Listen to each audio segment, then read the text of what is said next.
તેમનામાંથી છે. આજે આપણે વાત કરીશું ઇન્ડિયા પોસ્ટની ગ્રામીણ ડાક સેવક એટલે કે જીડીએસની ભરતી વિશે. ચાલો આખી પ્રક્રિયાને એકદમ સરળ રીતે સમજીએ. જી હા, આ વાત બિલકુલ સાચી છે. ફક્ત 10મા ધોરણના પરિણામ પર સરકારી નોકરી મળી શકે છે. તો ચાલો આ તક વિશે વધુ ઊંડાણમાં જઈએ અને જોઈએ કે આમાં શું ખાસ છે. જો ગ્રામીણ ડાક સેવક એટલે માત્ર ટપાલ પહોંચાડનાર વ્યક્તિ જ નહીં, એ તો ગામડાઓ અને શહેરો વચ્ચેનો એક જીવંત પુલ છે. કહી શકાય કે આ લોકો જ દેશના ખૂણે-ખૂણા સુધી ટપાલ સેવાને જીવંત રાખતી કરોડરજ્જુ છે. આજે આપણે આખી વાતને 6 ભાગમાં સમજીશું. પહેલા, જીડીએસ કોણ છે? બીજું, લાયકાત શું જોઈએ? પછી, પગાર અને શરતો શું છે? ચોથું, ઓનલાઈન અરજી કેવી રીતે કરવાની? પાંચમું, પસંદગી કયા આધારે થાય છે? અને છેલ્લે, અરજદારો માટે કેટલીક ખાસ વાતો. તો ચાલો શરૂ કરીએ. તો સૌથી પહેલા એ સમજીએ કે ગ્રામીણ ડાક સેવકમાં કયા પદ હોય છે. મતલબ કે કઈ ભૂમિકાઓ માટે ભરતી થાય છે અને દરેકનું કામ શું હોય છે. પહેલું પદ છે બીપીએમ એટલે કે બ્રાન્ચ પોસ્ટમાસ્ટર. સમજી લો કે આ શાખા પોસ્ટ ઓફિસના કેપ્ટન છે. એમનું કામ ખાલી ટપાલનું સંચાલન કરવાનું જ નથી, પણ પોસ્ટ ઓફિસની બીજી નાણાકીય સેવાઓ અને બિઝનેસ વધારવાની જવાબદારી પણ એમના માથે હોય છે. પછી આવે છે એબીપીએમ એટલે કે આસિસ્ટન્ટ બ્રાન્ચ પોસ્ટમાસ્ટર. આ બીપીએમના મુખ્ય મદદનીશ છે. ટિકિટ વેચવી, ટપાલ પહોંચાડવામાં મદદ કરવી, ગ્રાહકોના કામ કરવા, આ બધામાં એબીપીએમને સપોર્ટ કરે છે. અને ત્રીજું પદ છે ડાક સેવક. આમનું કામ મુખ્યત્વે ફિલ્ડ પરનું હોય છે. ઘરે જઈને ટપાલ પહોંચાડવી, સ્ટેમ્પ વેચવા અને એ સુનિશ્ચિત કરવું કે પોસ્ટલ સેવાઓ સીધી લોકોના ઘર સુધી પહોંચે. સારું, હવે સૌથી અગત્યનો સવાલ, આ નોકરી માટે કોણ અરજી કરી શકે છે? ચાલો લાયકાતના માપદંડો પર એક નજર કરીએ જેથી તરત જ ખ્યાલ આવી જાય. જુઓ, લાયકાત એકદમ સીધી અને સરળ છે. ઉંમર 18થી 40 વર્ષની વચ્ચે હોવી જોઈએ. હા, અનામત વર્ગના ઉમેદવારો માટે નિયમ મુજબ છૂટછાટ છે. ભણતરની વાત કરીએ તો ફક્ત 10મું ધોરણ પાસ હોવું જરૂરી છે, પણ એમાં ગણિત અને અંગ્રેજી વિષય હોવા ફરજિયાત છે. સાથે જ જે તે રાજ્યની સ્થાનિક ભાષા પણ 10મા ધોરણ સુધી ભણેલી હોવી જોઈએ. આ સિવાય બેઝિક કમ્પ્યુટરનું જ્ઞાન અને સાયકલ ચલાવતા આવડવું પણ જરૂરી છે. ઓકે, તો લાયકાતની વાત તો થઈ ગઈ, પણ હવે વાત કરીએ સૌથી મહત્વની એટલે કે પગારની. ચાલો જોઈએ કે આમાં મહેનતાણું કેટલું મળે છે અને નોકરીની બીજી કઈ શરતો છે. અહીંયા જે પગાર છે એને TRCA એટલે કે ટાઈમ રિલેટેડ કન્ટિન્યુઇટી અલાઉન્સ કહેવાય છે. બ્રાન્ચ પોસ્ટમાસ્ટર એટલે કે બીપીએમ માટે એ લગભગ 12,000થી 14,500 રૂપિયા સુધી છે અને એબીપીએમ કે ડાક સેવક માટે એ 10,000થી 12,000 રૂપિયા સુધી છે.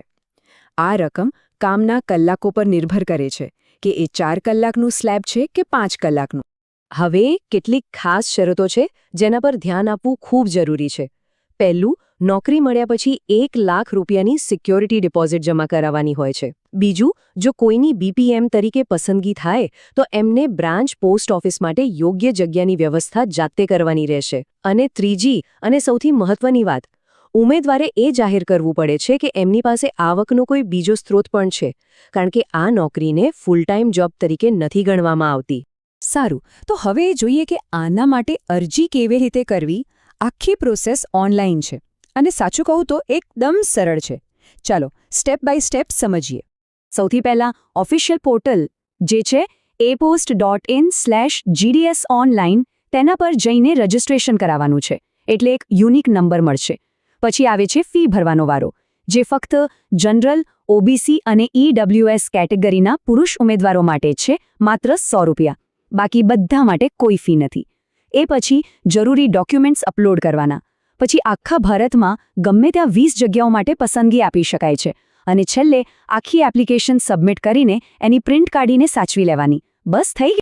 એક વાતનું ધ્યાન રાખવું, અરજી કરવા બેસો એ પહેલાં આટલા ડોક્યુમેન્ટ્સ સ્કેન કરીને તૈયાર રાખવા, જેમ કે તમારો ફોટો, સહી, 10મા ધોરણનું સર્ટિફિકેટ અને જો લાગુ પડતું હોય તો જ્ઞાતિ કે દિવ્યાંગતાનું પ્રમાણપત્ર.